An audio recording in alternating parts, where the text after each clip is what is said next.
내년은 어쨌든 간에 중하반기로 넘어가면서부터 화합이 이루어지셔야지만이 그 나라의 운이 살아날 수 있다라고 저는 보거든요. 민주주의의 위기는 경제의 위기를 불러옵니다. 그게 브라질이 대표적인 케이스죠. 그러면 경제를 고민하시면 정치 보복하겠다. 또 예를 들면 검찰 이렇게 키워가지고 국물도 없다. 이런 소리 하면서 이 국민들 갈등시키고 증오하게 하면 이 민주주의의 위기가 곧 경제의 위기를 불러온다는 말씀 드리는데 동의하십니까 혹시? 그 제가 안 한 얘기를 저렇게 됐습니다. 거짓말을 그러면 하시니까 네, 그건 나중에 그런 확인하기로 식의 하고요. 뭐 저게 두 번째로 제가 드리고 싶은 말씀은 지정학적 리스크의 핵심은 우리가 군사적 대치를 하고 있다는 것입니다. 그것 때문에 우리나라 주식 저평가되고 있지 않습니까? 그런데 사드 불필요하게 배치하겠다. 어디다 배치하실 겁니까 대체? 다시 경제 혼란 오겠지요. 지금 선제 타격한다고 하니까 한반도 리스크가 올라가가지고 지금 미국에서 전쟁 위협을 걱정하지 않습니까?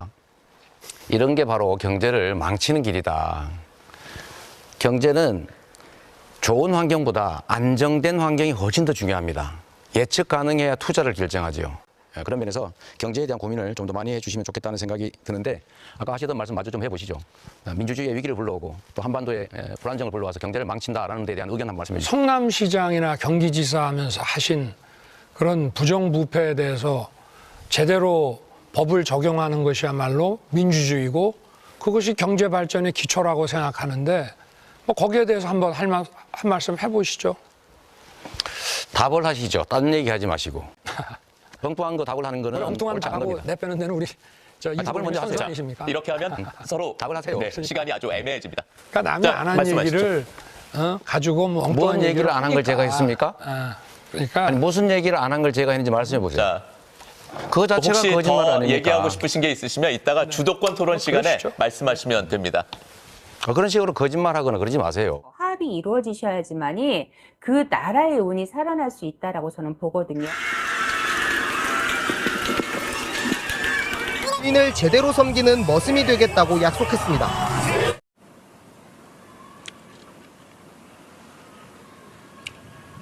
선서, 나는 헌법을 준수하고 국가를 보위하며 조국의 평화적 통일과 국민의 자유와 공의의 증진, 대통령으로서의 직책을 성실히 수행할 것을 국민 앞에 엄숙히 선서합니다.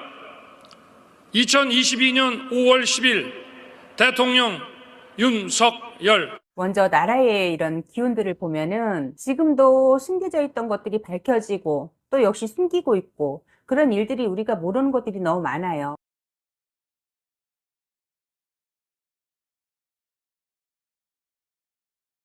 정치계에서는 우파, 좌파의 그런 분쟁이 더 많아질 거예요. 더 다툼이 더 많아지고 더 치열해질 것이다. 그렇게 보입니다.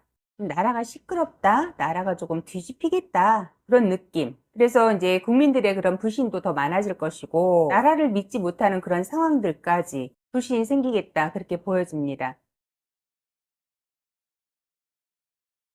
어떻게 보면은 국민들과 정치하시는 분들, 정치인들과의 관계가 지금보다 더 신뢰가 깨진다 그런 느낌이 많이 들어와요. 그러다 보니까 이제 국민들의 목소리가 많이 커지겠죠. 조금 분노하는 일들이 많이 있겠다. 시간 되시는 분들은 시간의 링 앞에 좌우중도 합작 투표 한동훈 윤석열 퇴진 캠페인도 나중에라도 들려주십시오.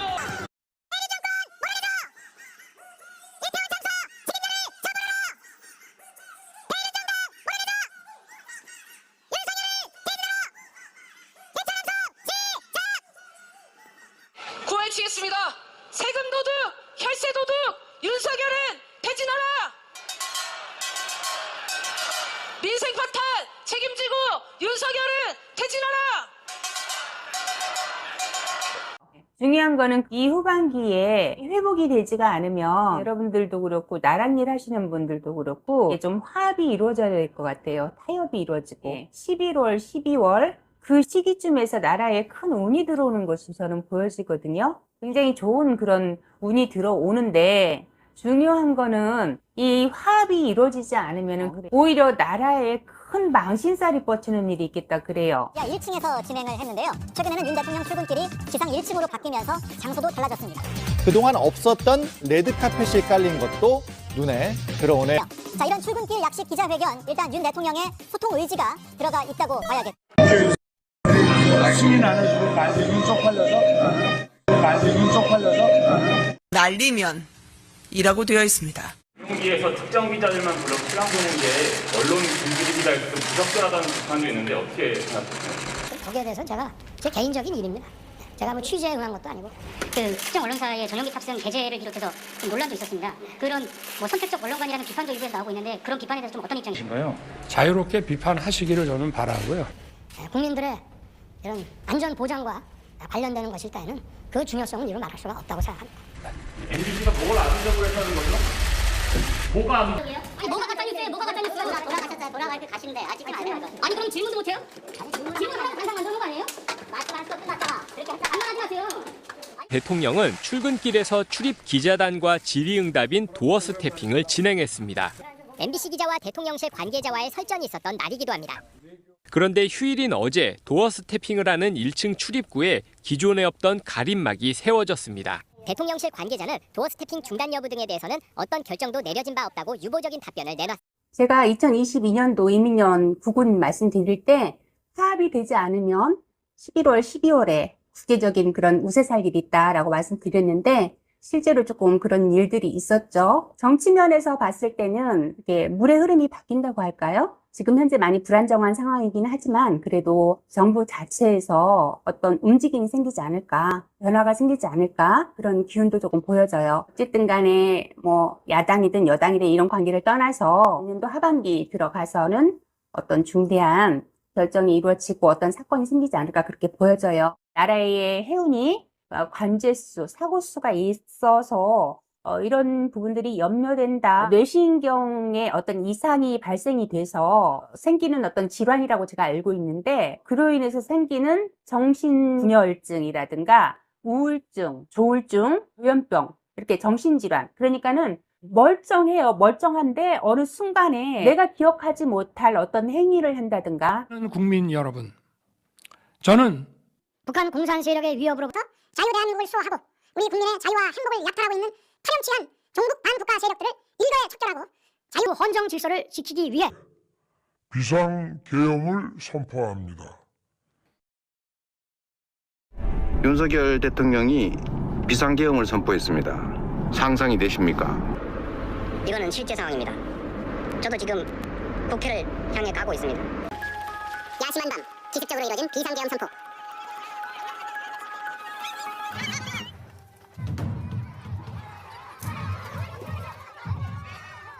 지금 시민들 서 있는 거 보이시잖아요. 이러다 더 큰 사고 난다고요.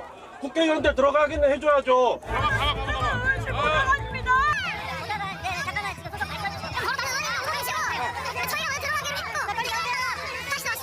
그래서 신분증을 제출했고 보여드렸고 근데 못 들어가게 하고 있는 겁니다 지금. 내가 보장신이니까. 지금 국회로 와 주십시오. 국회를 지켜주셔야 합니다. 밀지 마세요. 아니 그러니까 일단 앞에 열어주세요. 지금 왜 막고 있어요? 자, 국회의원은 갑시다.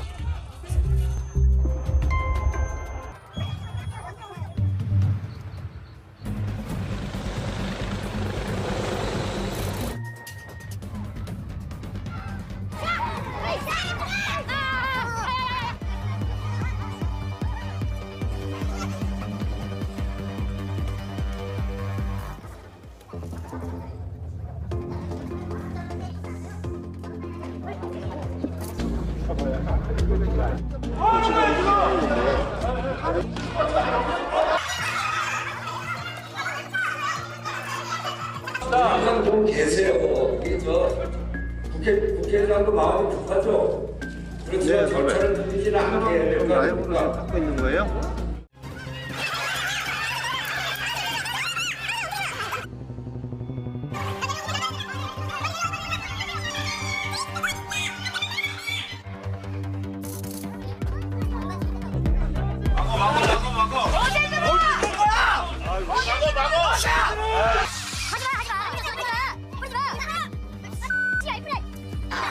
그러다 보니까 우리 민생을 챙길 수 있는 지금 그런 여력이 안 되는 걸로 제가 알고 있거든요. 그래서 굉장히 지금 힘든 거잖아요. 우리 모든 국민들이. 그런데 내년에 이제 그런 것들이 막바지까지 올라갈 것이고, 그래서 정치권의 어떤 그 변화라든가 이런 것들도 들어오고, 또 국민들, 시민들은 시기가 굉장히 힘든 시기이다 보니 이런 것들이 굉장히 염려가 된다라고 말씀을 드릴게요. 어쨌든 내년 2024 갑진년은 여러분 솔직히 상당히 힘든 한 해입니다. 어떤 변화의 시기, 개혁의 시기는 굉장히 그러니까 힘들겠죠. 다 바꿔, 다시 시작해, 이런 기운이란 말이에요. 그러니까 얼마나 조금 냉정하게 버릴 거 다 버려버리고 휩쓸어 버리는 거죠. 다 휩쓸어 버리고 다시 시작해. 다 필요 없어. 다시 시작해. 이런 기운이란 말이에요. 그러다 보니까 힘들 수밖에 없죠. 비상계엄 해제 요구 결의안은 가결되었음을 선포합니다. 국회의 의결에 따라 대통령은 즉시 비상계엄을 해제해야 합니다. 이제 비상계엄 선포는 무효입니다.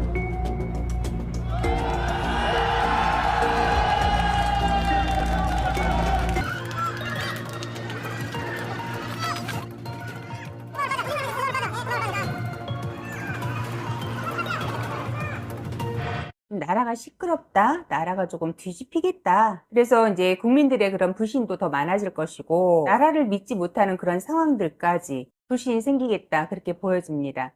어떻게 보면은 국민들과 정치하시는 분들, 정치인들과의 관계가 지금보다 더 신뢰가 깨진다, 그런 느낌이 많이 들어와요. 그러다 보니까 이제 국민들의 목소리가 많이 커지겠죠. 조금 분노하는 일들이 많이 있겠다, 그렇게 보여져요. 11월, 12월 그 시기쯤에서 나라에 큰 운이 들어오는 것이 저는 보여지거든요. 중요한 거는 그 중반기에 이 화합이 이루어지지 않으면 그 운이 조금 해지겠다, 그렇게 보이거든요. 오히려 나라에 큰 망신살이 뻗치는 일이 있겠다, 그래요. 그런 사건들이 좀 생길 것 같고요. 어떻게 보면 나라에 큰 타격이 있는, 제가 2022년도 이민년 국군 말씀드릴 때 화합이 되지 않으면 11월, 12월에 국제적인 그런 우세살길이 있다라고 말씀드렸는데, 정치면에서 봤을 때는 이게 물의 흐름이 바뀐다고 할까요? 지금 현재 많이 불안정한 상황이긴 하지만 그래도 정부 자체에서 어떤 움직임이 생기지 않을까, 변화가 생기지 않을까, 그런 기운도 조금 보여져요. 물론 이제 국민들의 목소리라든가 시민들의 어떤 외침, 이런 것들이 많이 작용은 할 거예요. 할 거지만은 국민들이 움직여서 어떤 개혁이라든가 이런 것이 발생한다기보다도 어떤 일이 됩니까? 국회의 본능을 마비시키고 국회를 질타한 것이 어떤 일이 됩니까? 우리 국민들이 막았기 때문에 실패한 기업이 된 거 아닙니까? 우리 국민들이 똑똑히 보고 오늘 서울 용산구 한남동 일대에서 열린 탄핵 찬성 집회에서 눈과 추위를 막기 위해 은박지를 덮고 있는 집회 참가자들의 모습, 마치 유명 초콜릿의 모양을 닮았다고 해서 키세스 시위단이라는 별칭이 붙기도 했는데요. 김상국 경희대학교 물리학과 교수가 이들을 우주 전사라며 원의 눈길을 끌었습니다. 김 교수는 어제 자신의 SNS에 은박 담요에 올렸는데요. 은박 담요 혹은 스페이스 블랭킷은 말 그대로 우주에서 보온을 위해는 은박이라고 하지만 알루미늄을 얇은 플라스틱 소재에 코팅한 것이라고 설명했습니다. 이어 은박 담요 손해준다며 한남동의 키세스 시위대는 우주 전사라 할 만하다고 글을 마무리했는데요. 누리꾼들은 과학적 설명이 위로가 될 수 있다니 감동적인. 밤새 자리를 지키며 집회를 이어가고 있습니다. 경찰은 양측 참가자들이 마주치면 불상사가 생길 수 있다며 병력을 투입해 분리하는 등 노력을 기울였지만 완벽한 통제는 어려운 분위기입니다. 집회 인원이 늘어나고 기간이 길어지면서 일촉즉발의 상황도 벌어지고 있습니다. 11월, 12월에 국제적인 그런 우세살길이 있다라고 말씀드렸는데, 물론 이제 국민들의 목소리라든가 시민들의 어떤 외침, 이런 것들이 많이 작용은 할 거예요. 할 거지만은 국민들이 움직여서 어떤 개혁이라든가 이런 것이 발생한다기보다도 정부 자체에서 변화가 들어온다. 김 차장이 체포되기를 경호처 내부에서 다 원하고 있다며 김성훈 차장 체포영장을 경호처 직원들이 막지 않을 것이라고 했습니다.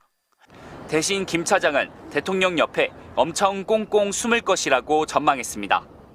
이 경호관은 경호처의 지휘권은 최상목 대통령 권한대행에게 있는데 방관하고 있어 충돌이 생기는 것이라고 지적하기도 했습니다. 아무 일도 안 하는 건 중립이 아니라며 빨리 중재해서 유혈 사태를 막아달라고 호소했습니다.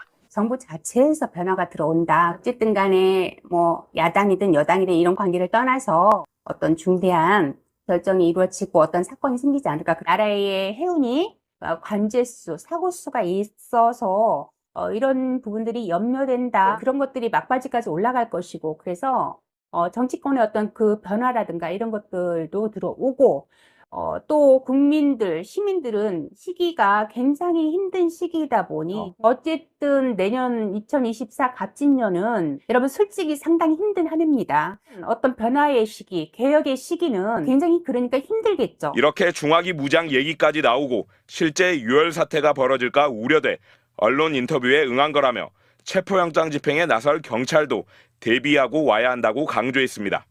실무 경호관 상당수가 물리력 사용조차 주저하고 있지만 강경 지휘부와 이들의 보안에 동한 이들이 화기 사용을 명령하고 또 분위기에 휩쓸려 누군가 발포할 수도 있다고 봤습니다.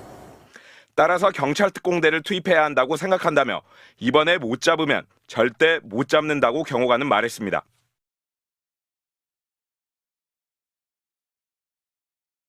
모든 분들이 좀 단호하게 채찍질을 좀 하셔야 돼요. 밀어붙여야 돼요. 어쩔 수 없습니다. 뭐 당파를 떠나서 파가 중요한 게 아니라 국민들의 세금을 가지고 월급을 받았으면 국민들을 위해서 봉사를 하고 국민들이 조금이라도 편안하게 살 수 있게 해놔야죠. 그렇게 하려고 노력을 해야죠. 그리고 그렇기 때문에 이제는 1월 달부터 2월 달 2달 남았거든요. 욕을 먹더라도 아니면은 빨리빨리 정리를 하셔야 돼. 정리하시고 말씀드렸잖아요. 다 정리하는 시기라고. 치워야 되고 다른 그 다음 사람이 하게 해서 아니면 또 치워야 되고 그렇게 밀어붙이는 수밖에 없어요. 지금은. 그렇지 않으면 안 돼요. 이렇게 끌려갈 수밖에 없다라는 얘기예요. 다 똑같다니까 지금. 다 한 사람 한 사람 한 사람이 나만 생각하기 때문에 국민들이 힘들어질 수밖에 없고 나라가 망할 수밖에 없다라는 얘기예요. 그러니까 우리 정치하시는 분들 어쨌든 그 자리까지 올라가셨으면 그래야 우리나라가 안정이 된다. 그래서 2월 달까지 대통령직 파면이 돼서 정리가 되면은 아직까지 국제적인 경기 이런 것들은 잡아주기 있기 때문에 빨리 지금 상황에서 회복이 될 수가 있어요. 한두 달 사이로. 그런데 만약에 9월, 10월까지 넘어간다 그러면은 아무리 못 걸려도 4년, 5년은 걸려야 된다 그 말이에요. 자, 그래서 아까도 말씀드렸다시피 윤석열 씨 아직 균이 꺾이지가 않았어요. 사주의 운의 기운이. 그러다 보니까 운이 좋네 어쩌네 그러는데 사주로 푸는 거와 신점으로 보는 거는 조금 다를 수 있어요. 근데 제가 봤을 때는 25년도 내에는 내가 잃어버려야 되고 놓아야 되고 뺏겨야 되고 내가 어디에다 흘리고 가더라도 흘리고 가야 되고 그런 손에 손재수가 있단 말이에요.